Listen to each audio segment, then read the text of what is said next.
So yun mga brother. So ignition coil pala naging sira. Yun. Ano, ignition. AGS po, ignition coil. Eh syempre, alangan namang dalawa lang, isa lang ang papalitan natin. So palitan mo na lahat. Pinalitan ba lahat? Oo, kasi mahina na rin yung iba eh. Mahina na yung power niya nung tinitesting natin. Tingnan ko double tayo. Dito lang oh, kanan. Yan.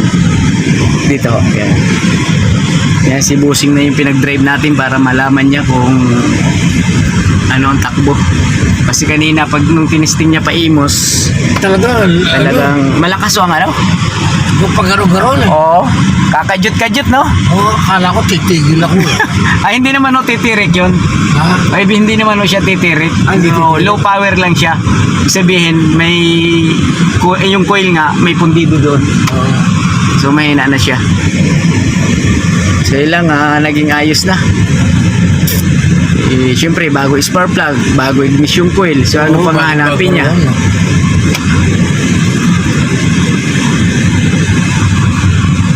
Wala naman ang gumagawa. Kaya nga, ho. So, yun lang mga brother, naayos na natin. Paki, ano na lang, subscribe na lang natin channel. Jess Mechanic. Ayan o, Toyota Altis.